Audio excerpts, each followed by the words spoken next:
হযরতে আমেনা ডাক দিয়া কইল, আব্বা জান আপনি জানেন না আমি যখন রাস্তা বাদি আটিয়া যাই তখন পাথরের মাঝখানে আওয়াজ হয়, বালুকোনা তনে আমারে সালাম দেওয়া হয়, পাথর তনে আমারে সালাম দেওয়া হয়, গাছপালা বৃক্ষলতা পশু পাখি আমারে সালাম দে, হিংস্র জানোয়ারে পর্যন্ত আমারে সালাম দে। আমি প্রথম বুঝতাম না, কোনো মানুষ দেখি না, কেউ দেখি না, কইতো নেই সালামের আওয়াজ হয়। আমি আতঙ্কিত হয়ে যাইতাম। এক পর্যায়ে আমি চিন্তিত হইয়া মনে মনে জিজ্ঞাসা করতাম, কে আমারে সালাম দিল? ওই সময় গায়েবী আওয়াজ যায়, আমেনা, ও আমেনা, মা গো তুমি বড় ভাগ্যবতী মহিলা, তোমার পেটের ভিতরে আল্লাহ দু জাহানের বাচ্চা রহমতুল লিল আলামিন নবী কামলিওয়ালার আল্লাহ আমানত রাখছেন। মাগো এই নবী কামলিওয়ালার ইজ্জতে আমরা পাথরে তুমি মা আমেনারে সালাম জানা।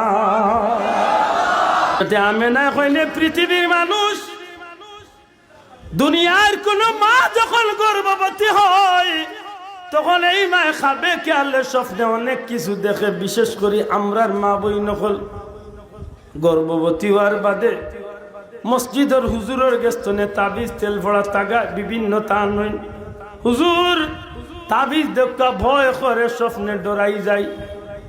দেখা যায় যে বিভিন্ন জাতর তাবিজ তেল ভরা বিভিন্ন তান না লাগে। হযরতে আমেনা কইল, দুনিয়ার মানুষ, আমি আমেনা যেই দিন ধরে আমার বাচ্চা মুহাম্মদ সাল্লাল্লাহু আলাইহি সাল্লাম রে আমার গর্ভের ভিতরে ধারণ করছি, ওই দিন তো আমি প্রতি রাত্রে আমি এমন অস্বাভাবিক স্বপ্ন দেখতাম, এমন উঁচা উঁচা লম্বা লম্বা সুন্দর সুন্দর মানুষ আমার চকুর সামনে। আমি জিজ্ঞেস করতাম, খে আপনি? মনে মনে আতঙ্কিত ভয় পাইতাম, খে আপনি কইতো না আইছেন, কিতাল লাগিয়ে আইছেন?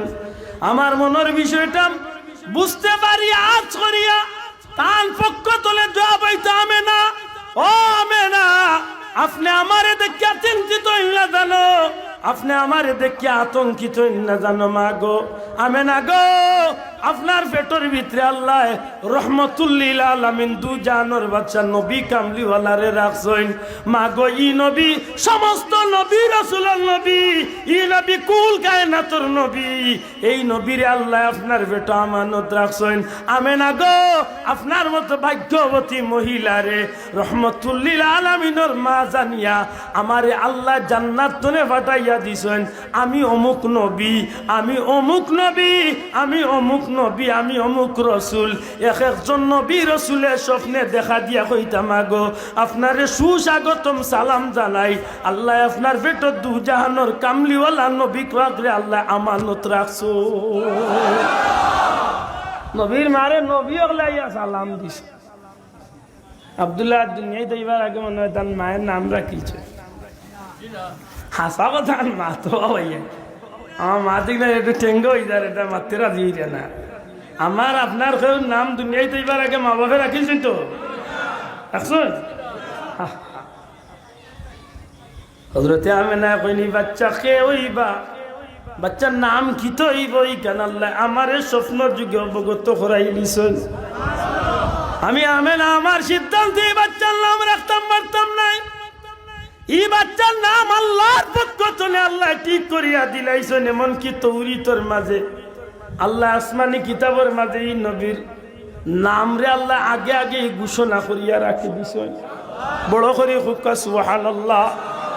হযরতে আমেনা এখন দুনিয়ার মানুষ, আমি আমেনার মনের মাঝে বড় একটা চিন্তা, এই বাচ্চা দুনিয়ায় তাইবা, কোনদিন বাবা ভাইতা নাই, এই বাচ্চা দুনিয়ায় তাইলে মনের আনন্দ কিচ্ছু খেলাইতে চাইলে হয়তো খেলাইতে পারতা নাই। কিন্তু আমার আল্লাহ আমার বাচ্চারে এত মহব্বত করলা, আমার বাচ্চা দুনিয়ায় কোনো খেলনা নিয়ে খেলার দরকার নাই। এই বাচ্চা যখন হাত পাও নাড়াচাড়া করেন, আল্লাহর হাবিবের ছোট্ট হাত মোবারক নাড়াচাড়ার লগে লগে আসমানের তারকা এবং চন্দ্র পর্যন্ত দুলনার মতো খেলাধুলা করে। এটা নবীজি